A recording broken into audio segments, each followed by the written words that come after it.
Si alguna vez tú pensaste así, yo no quiero saber nada de iglesia, porque iglesia parece política, donde todos quieren agregar más personas a su denominación, o parece un negocio, donde incluso algunas personas comercializan la fe. Quiero entenderte por un momento, porque en un mundo donde existen por lo menos 34,000 denominaciones religiosas y donde dicen todas tener la verdad, parece que hay tanta confusión y uno cree o que todas las iglesias son iguales o que ninguna iglesia tiene la verdad. Hay personas que prefieren vivir su cristianismo de manera solitaria, no creen en iglesia por alguna experiencia desagradable que han tenido.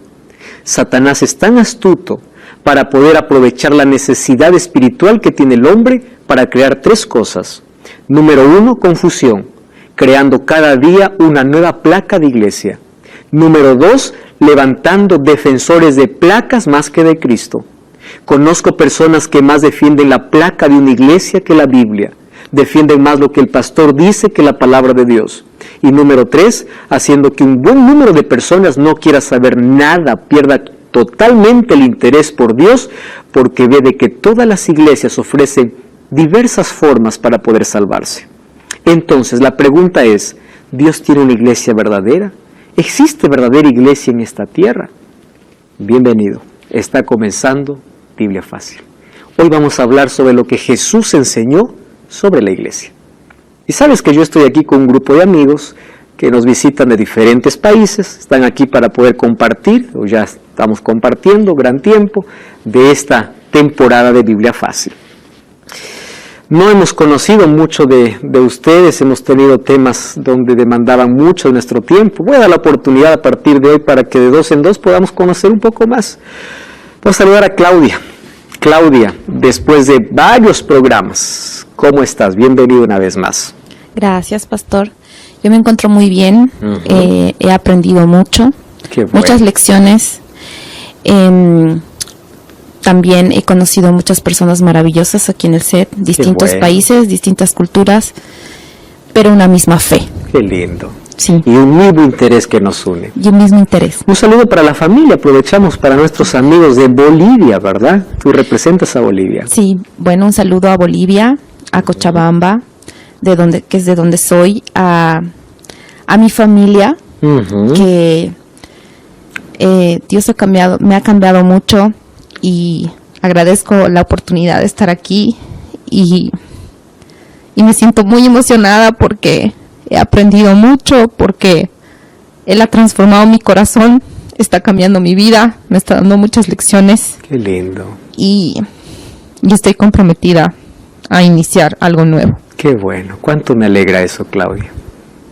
Sabes que no es casualidad que estemos aquí. Dios te trajo con un propósito, como a todos los que están aquí y todos los que están viendo este programa.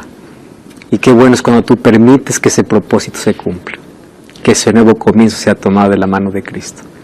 Tú eres abogada de profesión, sí. Dejaste trabajo por un buen tiempo, la familia incluso, pero valió la pena, sí. Porque es hora de tomar un nuevo rumbo e iniciar a escribir una nueva página. Sí. Gracias por estar con nosotros. A usted. Muy bien, quiero saludar aquí a Soleil, que está a su lado. Soleil representa al Uruguay. ¿Cómo estás, Soleil? ¿Cómo está, pastor? Bien. ¿Todo bien? Feliz, contenta de estar aprendiendo, sacándonos dudas de muchas cosas que uno tenía.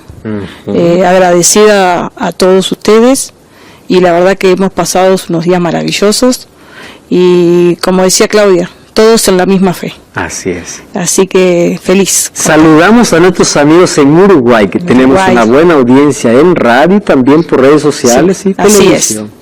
Bueno, un saludo a todo Uruguay, especialmente a mis hijos, a mi esposo, a Daniela Castillos, Lorena Burgos y muchos amigos más. Gracias por estar con nosotros. Gracias a ustedes por invitarme y tratar de cambiarme la vida, empezar algo nuevo a partir de hoy en adelante. Ese es el lindo deseo. Gracias, pastor.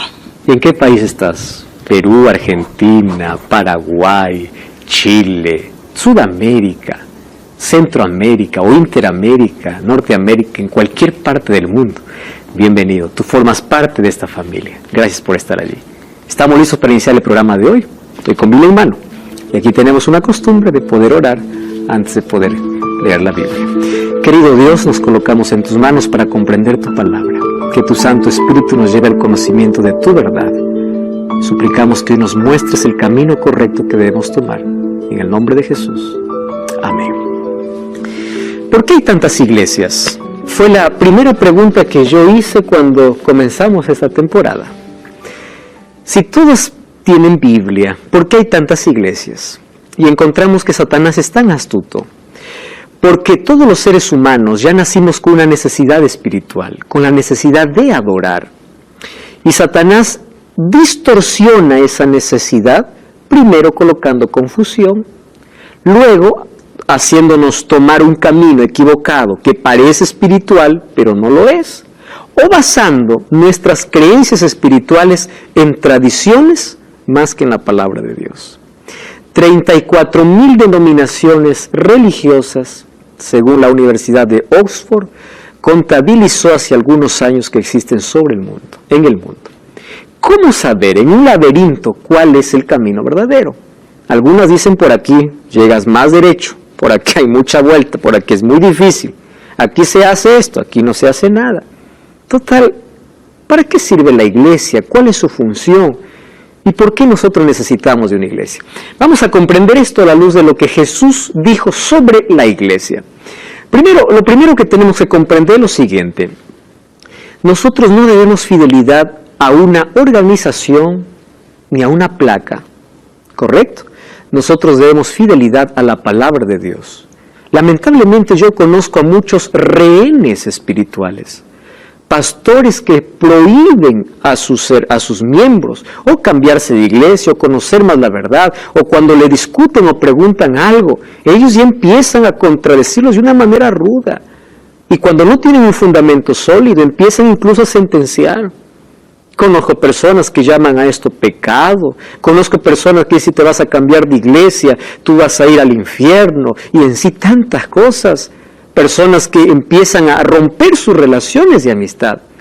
Queridos, nosotros debemos fidelidad a la Biblia, a Dios. Nuestra sinceridad jamás va a estar por encima de nuestra fidelidad. Yo conozco tanta persona que dice, pastor, pero yo soy sincero. Correcto, pero tu sinceridad no puede estar por encima de tu fidelidad. Y tú dejas de ser sincero el momento que conoces la verdad y ves que tú no tienes un fundamento sólido. Si tú quieres continuar allí, ya es tu elección. Hay personas que están en una iglesia solo por comodidad, porque tienen buenas relaciones con el líder, con los miembros. No importa si no tiene la verdad. Yo ya escuché eso decir, bueno, pastor, no importa, aquí no se dice todo lo que la Biblia dice, pero me siento bien. Entonces, ¿una iglesia es para sentirme bien o para adorar a Dios? Cuán importante es que podamos responder alguna de estas preguntas para que realmente yo pueda saber por qué estoy en la iglesia donde estoy. Mas vamos a desarrollarlo a través de lo que Jesús enseñó. Muy bien, vimos en el programa anterior que nuestras creencias deben estar fundamentadas en la roca, y la roca es la palabra de Dios, y es Cristo mismo. Hay algunos que tienen fundamentado sus creencias en la arena, y eso es peligroso. La arena son tradiciones o lo que un líder o una iglesia dice y está por encima de la palabra de Dios. Lamentablemente muchos son defensores de la arena más que de la piedra. Defienden más una placa que lo que Dios dice. A ese extremo ha llevado incluso el enemigo de Dios. Miren cómo hace Satanás para poder distorsionar la verdad. 3 cosas. Número 1, mezclar la verdad con la mentira. Esto se llama sincretismo religioso. Muchas iglesias son abiertas y presentan gran verdad, pero envuelto con un poquito de mentira. ¿Tú tomarías un vaso de refresco si tiene una sola gota de veneno? No lo tomarías.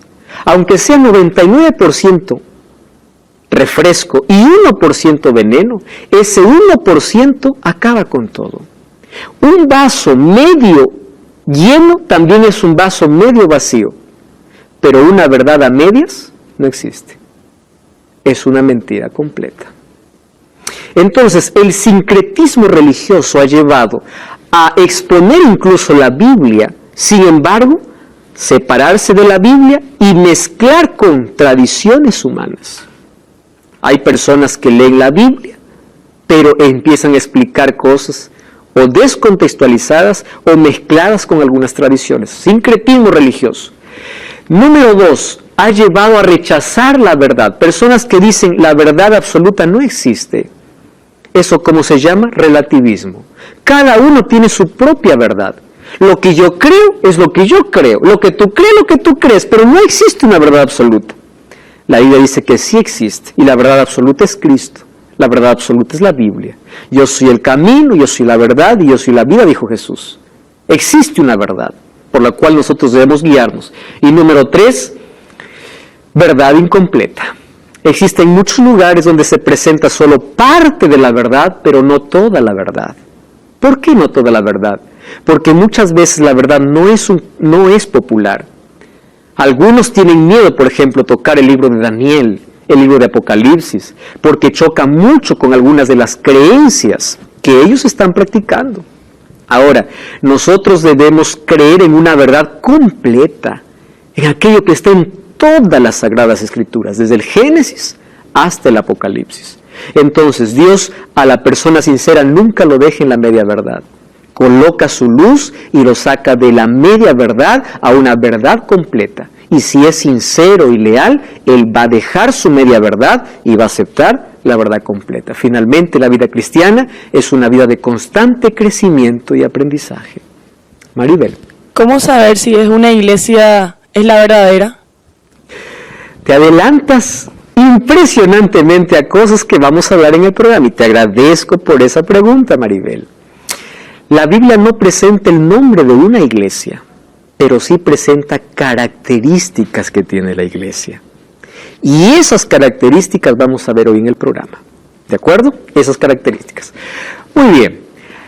En el Antiguo Testamento, ser parte del pueblo de Dios significaba pertenecer al pueblo de Israel. Dios hizo una promesa a Abraham, esa promesa fue trasladada para Isaac, esa promesa fue trasladada para Jacob, y de Jacob vienen las 12 tribus de Israel. Dios lo eligió por gracia, no porque solamente ellos tendrían la salvación. Dios los eligió para que ellos pudiesen guardar la verdad y ser testimonio y luz para todas las naciones, y todas las naciones pudiesen conocer la verdad a través de ellos. Entonces Dios eligió un pueblo. ¿Quién fue en el Antiguo Testamento? El pueblo de Israel. Solo que Dios les entregó su verdad, su bendición, para que esa verdad y bendición pueda atraer a todas las naciones. Dios no solamente estaba interesado en la salvación de Israel, Dios estaba interesado en la salvación de todos. ¿Se acuerdan cuando Dios envió a Nínive a un profeta? Nínive no formaba parte del pueblo de Israel, era una ciudad pagana. Dios estaba interesado en la salvación de toda la humanidad, pero Él siempre tuvo un pueblo. Y ese pueblo era el encargado de poder guardar esa verdad, proclamar esa verdad y ser de bendición para los demás. Entonces, ser parte del pueblo de Israel era o significaba formar parte del pueblo de Dios. El pueblo de Israel basaba su adoración en un solo lugar, que era el santuario. Primero, el santuario era una carpa enorme que se trasladaba de un lugar a otro mientras estaba en el desierto. 41 veces fue trasladado el santuario en 40 años. Cuando llegaron a la tierra prometida, que era la tierra de Canaán, el santuario se colocó allí en Siloé. Solo que un día el rey David, viendo que el santuario era solo una carpa, él dijo: ¿cómo es posible que yo pueda vivir en un palacio y Dios pueda vivir en una carpa? Porque la presencia de Dios descendía. Dice: no, yo voy a edificar un templo. Él empieza a hacer la estructura, a hacer el diseño, y Dios aparece y le dice: no, está muy bien tu deseo, pero tú no me vas a hacer un templo. Tus manos están llenas de sangre. Tu hijo lo va a hacer, Salomón. Y nosotros encontramos en Segunda de Reyes, capítulo 7, que Salomón hace una dedicación de ese templo. El templo de Salomón fue el más precioso, el orgullo de todo judío era el templo, lleno de oro, el monumento más especial, y el centro de adoración, ¿dónde estaba? En el templo. Ahí se celebraban los sacrificios, ahí una cortina dividía el lugar santo, el lugar santísimo. Sin embargo, en el año 586 a.C., Nabucodonosor, rey de Babilonia, vino y destruyó el templo. Ahora, ese templo fue reconstruido nuevamente. ¿Por quién? Fue reconstruido, allí encontramos a Zorobabel reconstruyendo el templo. Y luego también encontramos a Herodes reconstruyendo el templo. ¿A qué templo Jesús ingresó? Al templo de Herodes. Sin embargo, ese templo también fue destruido en el año 70, allí por orden del general y emperador Tito, que era un emperador romano, destruyó la ciudad de Jerusalén y el templo. Solo que algo sucedió antes. Cuando Jesús murió en la cruz, dice que era la hora del sacrificio, más o menos eran las 3 de la tarde. Cuando Jesús muere en la cruz, el velo del templo se rasgó en dos, y se rasgó de arriba hacia abajo, como diciendo, esto viene de parte del cielo, esto es de parte de Dios. Y al rasgar el velo que dividía el lugar santo al lugar santísimo, significaba que el sistema de sacrificios terminaba. Es decir, un lugar ya no sería solamente, o un lugar no sería el único centro de adoración. Y es por eso que cuando Jesús llegó, establece la iglesia cristiana. Ahora, ser parte del pueblo de Dios, no necesitamos formar parte del pueblo de Israel. Ser parte del pueblo de Dios, necesitamos solamente formar parte de una comunidad de creyentes que tiene fe en Dios y que cree en Cristo. Sin embargo, ¿cómo Jesús estableció ahora la iglesia cristiana? Y ahí encontramos en Mateo 16, 16 y 18, para muchos ha causado incluso esto confusión. Vamos a leer lo que dice el versículo 16 y el versículo 18. Dice, respondiendo Simón Pedro dijo, tú eres el Cristo, el Hijo del Dios viviente. Versículo 18 dice, entonces Jesús le dice, yo también te digo, tú eres Pedro, y sobre esta roca edificaré mi iglesia, las puertas del Hades no prevalecerá contra ella. Presten atención acá. Vamos primero al diálogo. Jesús un día está reunido con sus discípulos y pregunta, ¿quién dicen los hombres que soy yo? Uno le dice, algunos piensan que eres Juan el Bautista, otros dicen que eres Elías. Pedro levanta la mano y dice, no, tú eres el Cristo, el Hijo del Dios viviente. Presten atención aquí, vamos a imaginar el diálogo. Jesús está aquí preguntando a sus discípulos, ¿quién dice que soy? Aquí está Pedro que levanta la mano y dice, tú eres el Cristo. Es una afirmación. Jesús le dice así, Pedro, bienaventurado eres porque no te reveló carne ni sangre, sino mi Padre que está en los cielos. Y le dice así, presten atención al diálogo. Pedro le dice, tú eres el Cristo. Y Jesús, después de darle la bienaventuranza, le dice, tú eres Pedro. Ah, qué interesante. Uno le dice, tú eres el Cristo, y el otro le dice, tú eres Pedro. En ese intercambio de palabras existe una confusión para algunos. Porque allí Jesús une la palabra, tú eres Pedro, y sobre esta roca edificaré mi iglesia. Entonces algunos piensan, Jesús edificó su iglesia sobre Pedro. Y es por eso que en el siglo IV empezó la creencia, recién en ese siglo, de que Pedro fue el primer papa. Y que Dios colocó sobre él su iglesia. Esperemos un momento allí y vamos a reflexionar. Nosotros tenemos que ir para el original, para comprender mejor incluso este asunto.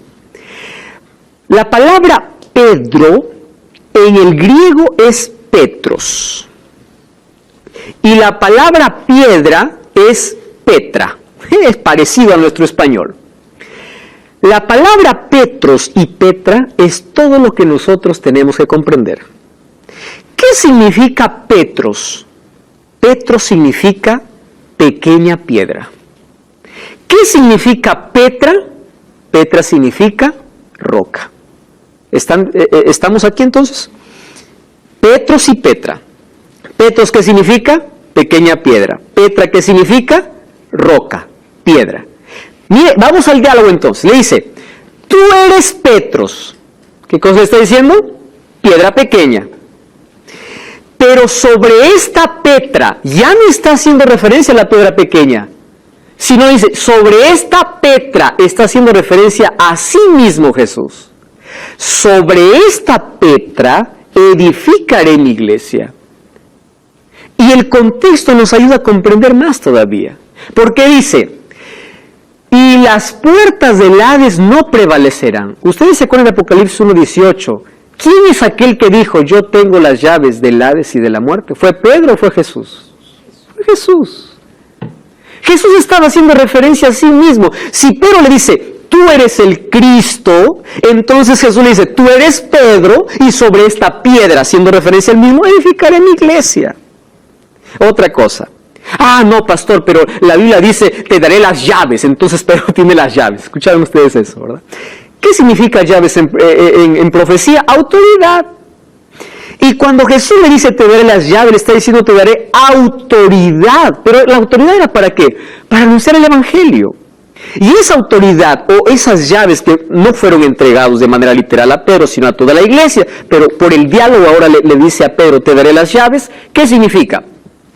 Que él sería el responsable incluso de abrir la puerta del Evangelio para que el Evangelio pueda diseminarse en todo el mundo. Ustedes se acuerdan, ¿quién predicó en el Pentecostés? Pedro. Y cuando Pedro predicó y todos empezaron a hablar en lenguas, ¿cuántas personas se arrepintieron? 3,000. En otras palabras, Pedro, ¿qué cosa está haciendo? Abriendo la llave. O tiene la llave y está abriendo la puerta. Para que el Evangelio no solamente pueda ser para los judíos, sino también ¿para qué? Para los gentiles. Entonces, el fundador de la iglesia es Cristo. Mire, incluso en la primera reunión que tuvo la iglesia cristiana, ni siquiera Pedro fue el presidente, fue Jacobo. Entonces, en Hechos capítulo 15 menciona eso. ¿Qué significa? Que si Dios le hubiese dicho a Pedro, tú eres el Papa y sobre ti edificaré mi iglesia, entonces los discípulos hubiesen reconocido a él como la autoridad máxima. Pero cuando vamos a Hechos 15, él es la autoridad máxima, eligen a otro. Entonces los discípulos comprendieron que no estaba fundando sobre Pedro la iglesia, sino el fundamento, ¿quién era? Era Cristo mismo. Entonces el original griego nos ayuda a comprender, tú eres Petros, pero sobre esta Petra edificaré mi iglesia, no sobre una piedra pequeña. Además dice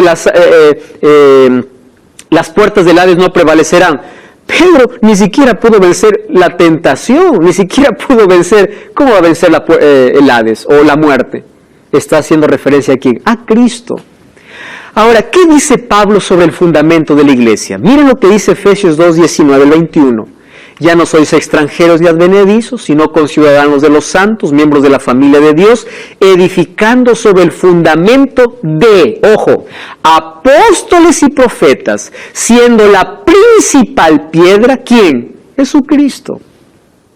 El apóstol Pablo está siendo claro, el mayor teólogo del Nuevo Testamento, en quien todo el edificio bien coordinado va creciendo para ser el templo del Señor. Entonces, Cristo fundó su iglesia sobre él mismo, pero todos los demás llegamos a ser ¿qué cosa? Petros, piedras pequeñas.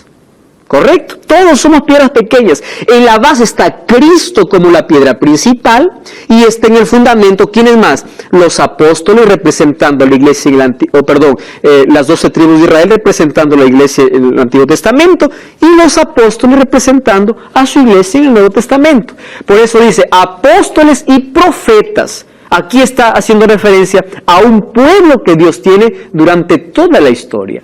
Ahora, ¿cuál es el deseo de Cristo para su iglesia?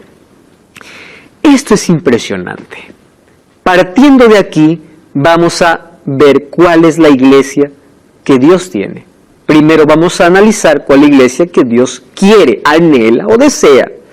Dice así, Efesios 5:27, a fin de presentársela a sí mismo una iglesia gloriosa. ¡Wow! ¿Qué más? Que no tuviese mancha ni arruga, ni cosa semejante, sino que fuese santa y sin mancha. Cuando vamos al libro de Apocalipsis, capítulo 6 en adelante, vamos a encontrar que la iglesia cristiana está dividida en 7 periodos. El primer sello es un caballo blanco. ¿Saben qué significa blanco? Pureza. La iglesia cristiana cuando inició, ¿quiénes eran los miembros de la iglesia? Los apóstoles. Y ellos siguieron el ejemplo de Jesús, predicaron, impactaron a todo el mundo. 12 hombres dieron su propia vida para llevar el evangelio. Era una iglesia pura y los primeros cristianos preferían dar su vida antes que renunciar a su fe.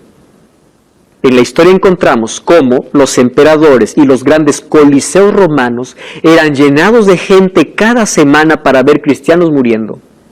Ustedes saben que el Coliseo romano fue construido incluso por mismos cristianos, que fueron tomados como esclavos. Y en el día que inauguraron el Coliseo romano, mataron 5,000 cristianos. Los coliseos estaban llenos de sangre. ¿Por qué mataban a los cristianos? Porque ser cristiano en el primer siglo no era como hoy que tenemos libertad de ser cristiano. Era una amenaza para el imperio, porque un cristiano reconocía a Jesús como su Salvador y el imperio quería que reconozcas al emperador como Dios, y entre otras cosas. Entonces, esta gente daba su propia vida por mantener, ¿qué cosa? La pureza de la iglesia. Luego aparece un caballo color rojo. ¿A qué representa? Ese caballo color rojo representa la sangre de los mártires. Tertuliano decía, mientras más cristianos morían, más cristianos se levantaba. La sangre de ellos era como semilla. Ellos no negociaban su fe. Sin embargo, aparece otra escena, un caballo negro. ¿Cuándo aparece? En el año 313 terminan las persecuciones para los cristianos. ¿Saben quién termina la persecución para los cristianos? Un emperador llamado Constantino. Firma el edicto de Milán. Y este emperador, por interés político, se convierte supuestamente de paganismo a cristianismo. Dijo, a partir de ahora, no más persecución para los cristianos. Y es allí donde la iglesia empezó a negociar su fe. En lugar de cristianizar al mundo, la iglesia pura y cristiana se paganizó. Aquella iglesia pura se manchó. ¿Por qué se manchó? Porque a partir de esa alianza, las tradiciones empezaron a manchar la pureza de la iglesia. Eso es parte de la historia de la iglesia. Mas tenemos muchos detalles para poder aquí analizar. No cambies el canal, ya estamos de regreso. Esto es Biblia Fácil.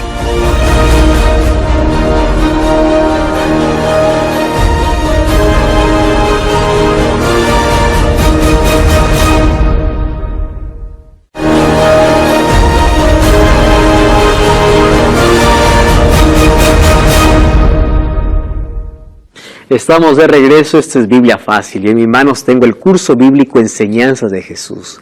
Aquí están todos los temas que estamos desarrollando en esta temporada. Todo lo que tienes que hacer es enviarnos un WhatsApp al más 5512-98-100-1460 y adquirir este curso totalmente gratis.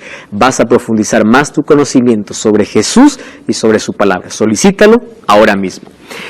Estamos hablando sobre la iglesia. Jesús fundó la iglesia y el deseo de Él es, el deseo que Dios tiene para su iglesia, es que su iglesia sea una iglesia pura y sin mancha. Vimos que la iglesia en sus inicios era pura, mantenía la verdad, pero una vez que empezó a negociar su fe, tradiciones empezaron a llegar a la iglesia. Ustedes se acuerdan que hace 2 capítulos anteriores, vimos, o un capítulo anterior, que Constantino fue el primer emperador que colocó un edicto sobre guardar el día domingo. Y así empezó a negociar sus creencias. Ahora ya no eran perseguidos. Miren cómo el diablo cambió de estrategia. Primero quiso terminar con todos los cristianos matándolos. Al ver que mientras más mataban, más cristianos se levantaban, él dijo, cambio de estrategia. Mejor me meto entre los cristianos y contamino la verdad. Y esa estrategia no le ha fallado. Empezó a negociar entre la verdad y la mentira. Y vamos a encontrar allí, en nuestra historia, que varias creencias absurdas ingresan a la iglesia. Por ejemplo, en el año 321, Constantino da la orden para adorar el día domingo. Recordemos que Constantino era romano y su religión era el mitraísmo. ¿Qué cosa es el mitraísmo? Donde las personas adoraban al sol. ¿Y en qué día se adoraba al sol? En el día domingo. Por eso es que en su edicto dice que todos cierren sus talleres, que nadie pueda trabajar en el venerable día del sol. Un decreto imperial luego se convirtió en un decreto religioso.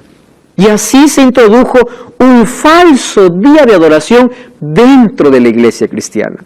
En el año 364, en el Concilio de la Odisea, ahora se convierte un edicto imperial en un edicto religioso, porque allí se aprueba que de toda la iglesia tiene que guardar el día domingo.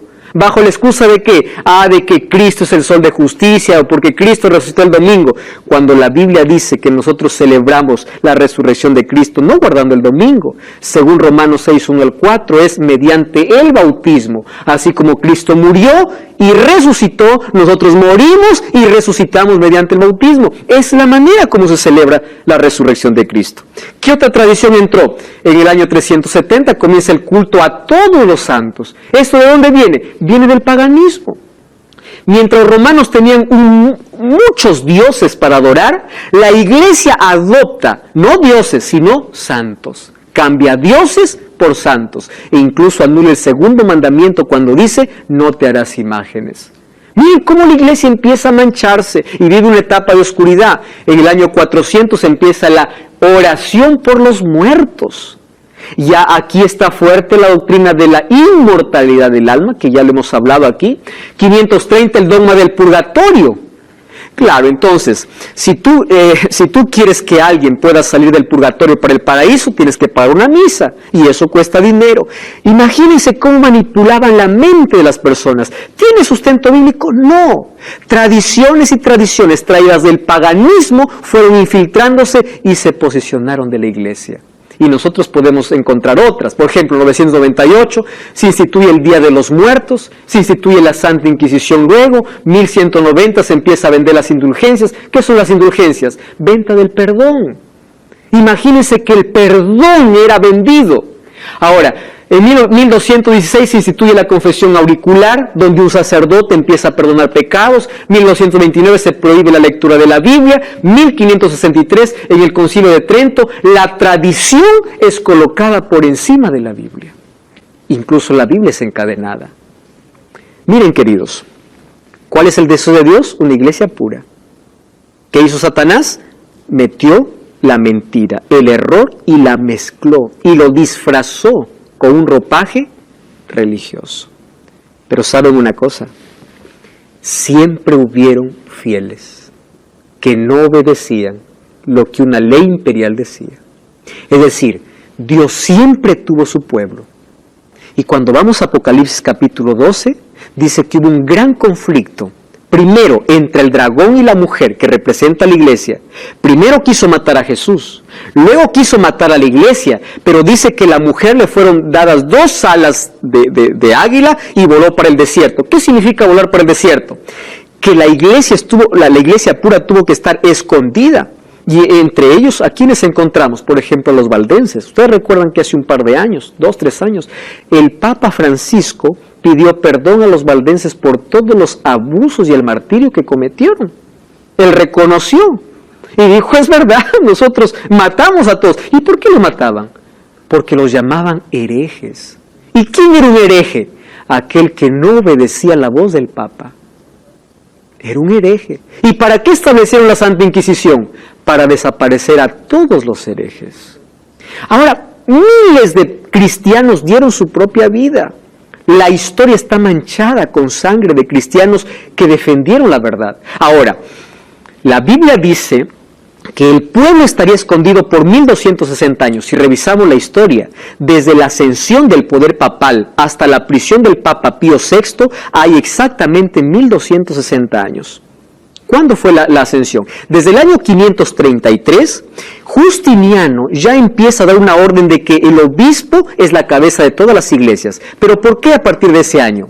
Porque en el año 476, cuando Roma era un solo imperio, cae. ¿Cae por qué? Porque 10 tribus invaden todo el imperio. Odoacro, un jefe de las tribus, de esas 10 tribus, vence a Rómulo Augusto, que es el último emperador romano. Y cuando el emperador sale de la silla, ¿quién se siente en la silla? El obispo, que después es llamado ¿de qué? De papa. A partir del año 538, cuando el papa, el sistema papal, empieza a destruir a 3 tribus que no están a su favor, empieza entonces una hegemonía. Y sumen 538 más 1260 da 1798, exactamente como la profecía decía. ¿Qué sucede en 1798? El Papa Pío VI, mientras estaba celebrando su ceremonia de coronación en la Capilla Sixtina, es encarcelado por Napoleón Bonaparte y el general Berthier. Y Pío VI es llevado a la cárcel y pierde todos sus derechos y su poder. Eso la Biblia lo llama una herida mortal, pero Apocalipsis 13 dice que de esa herida será sanada y toda la tierra se maravillará. Porque es verdad que tuvo una herida, pero hoy ya no tiene más herida, fue sanada. Porque en 1829 Mussolini le entrega toda la tierra que hoy forma el Vaticano.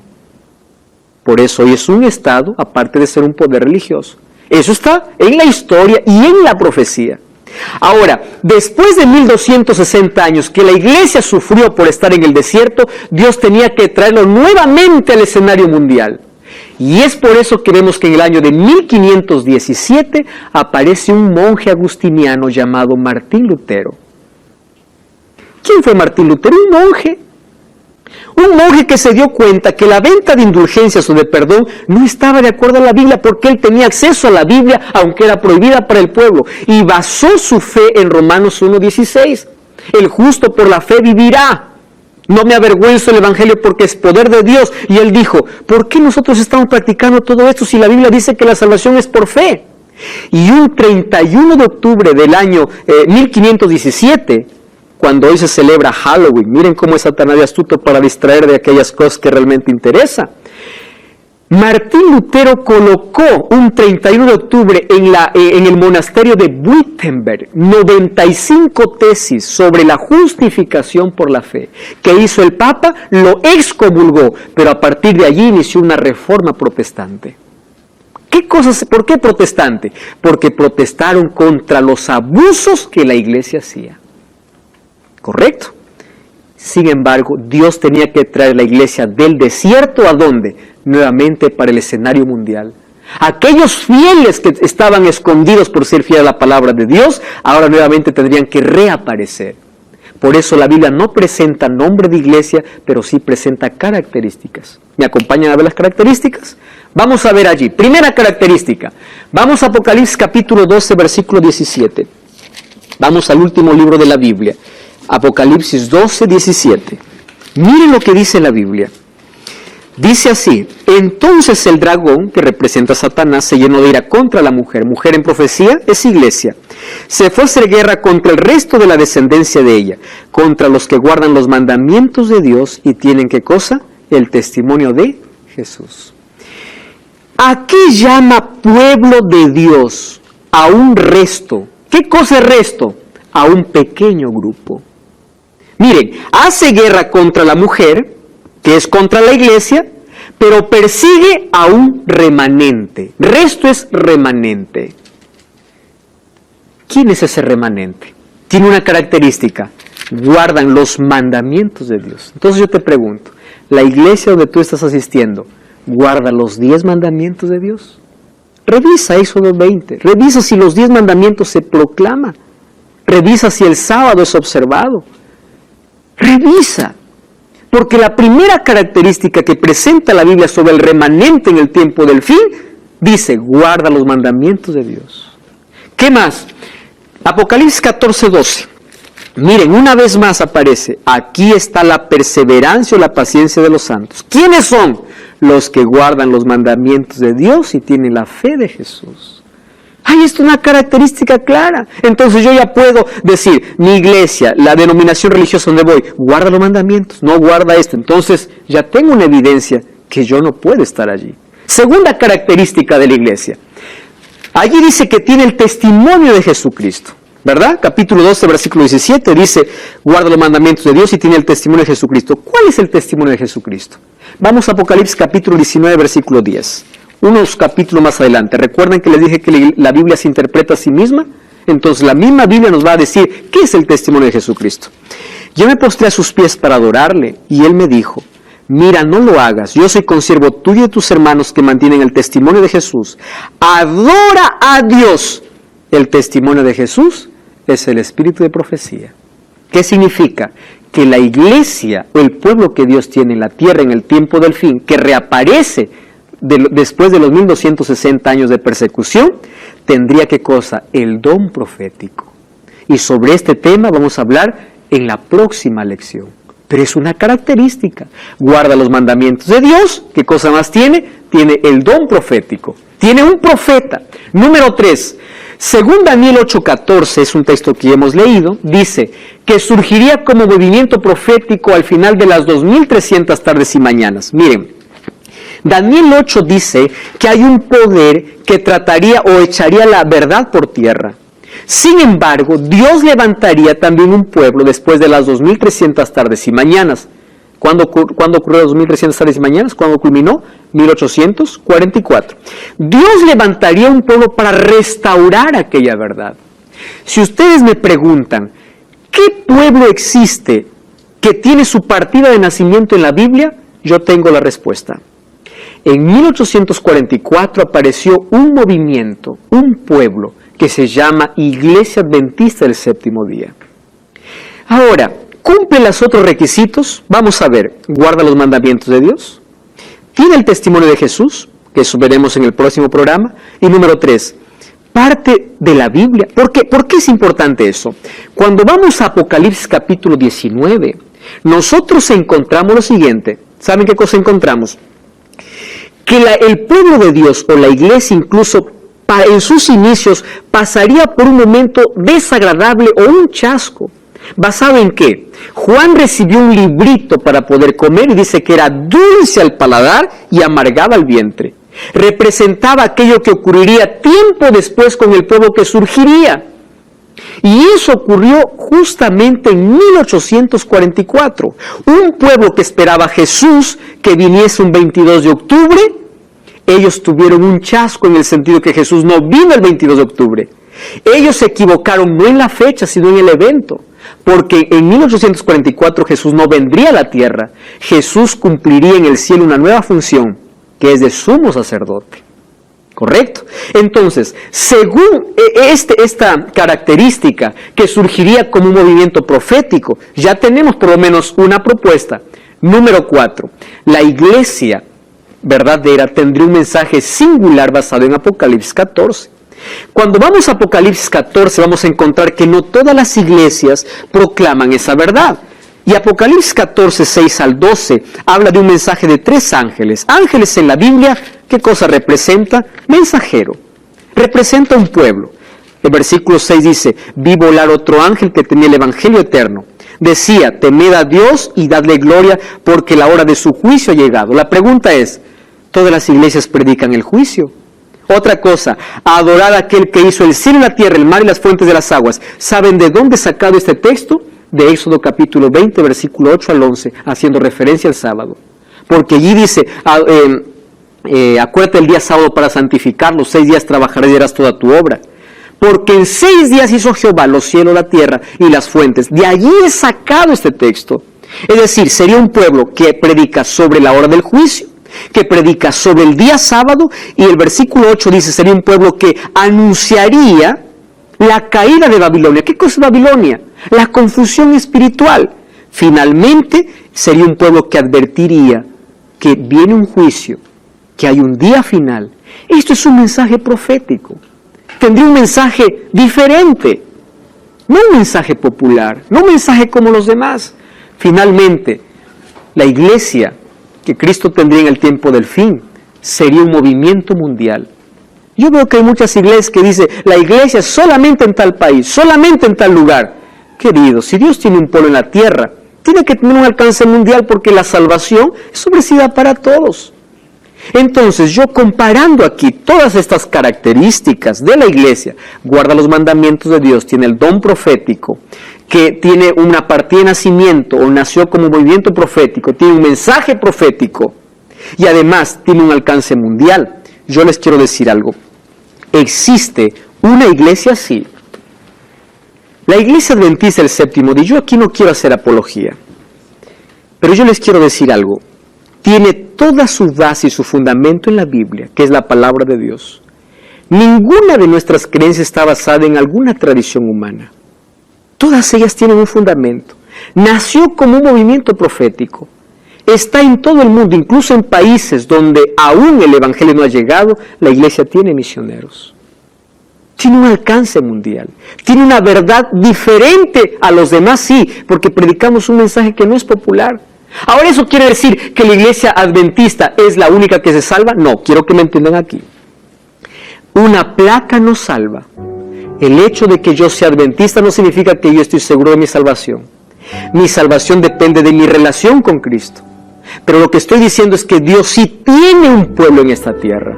Un pueblo que cumple con esas características, y a eso se llama una iglesia visible. Mas Dios también tiene una iglesia invisible. ¿Y qué cosa es una iglesia invisible? Una iglesia invisible es aquel grupo de personas que están en todas las otras iglesias, pero que un día, al encontrar la verdad, se unirán a un pueblo. Querido, la placa de una iglesia no salva. Pero si tú revisas la iglesia donde tú estás yendo, empieza a ver si tiene estas características. Ahora, cuando tú visites una iglesia adventista, no mires sus miembros, porque todos sus miembros son imperfectos. Pero mira la pureza de su verdad que proclama, la doctrina que proclama.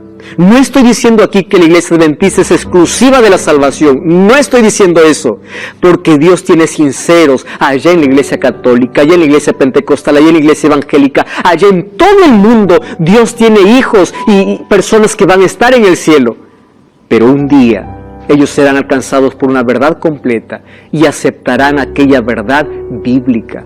Por eso, si tú eres sincero y durante toda esta temporada estás conociendo aquello que es la verdad, yo te invito a formar parte también del pueblo visible.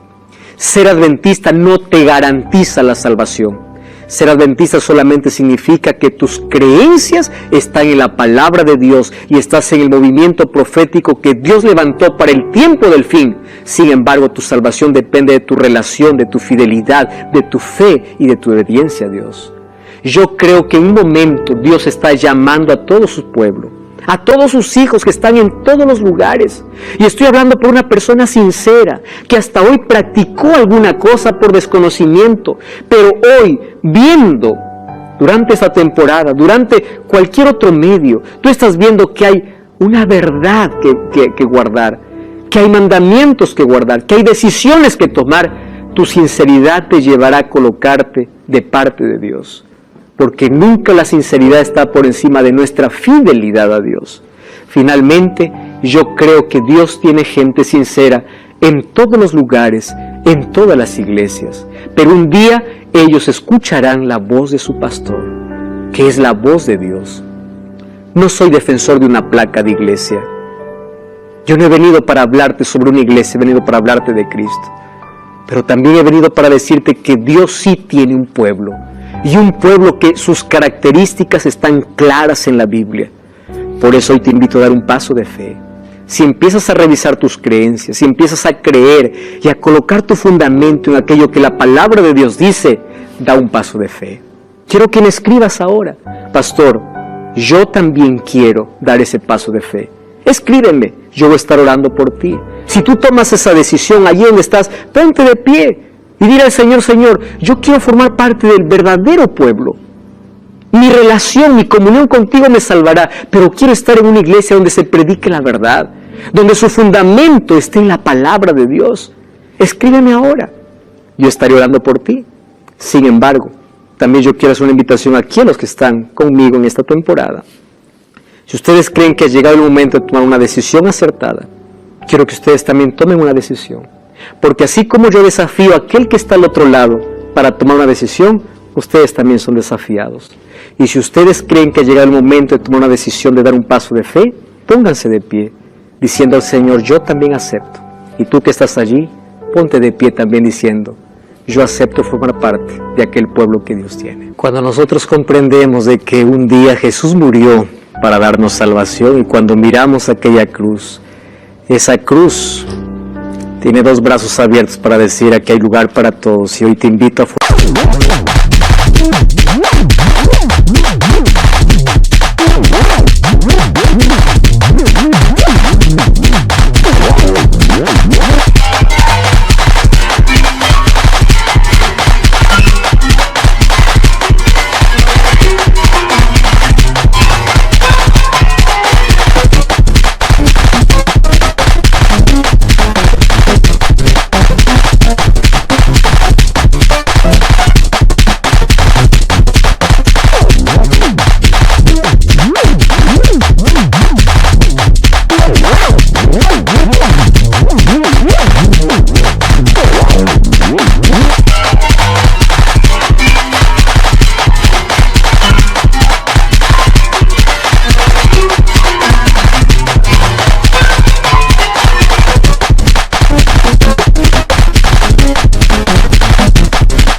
formar parte de un pueblo que espera a ese Jesús que un día murió en la cruz.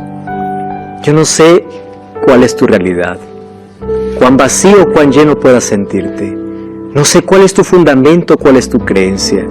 Solo quiero invitarte a ir a Jesús, a tomar una decisión de fe y al decir: Señor, yo también quiero formar parte de aquel pueblo que tienes aquí en la tierra.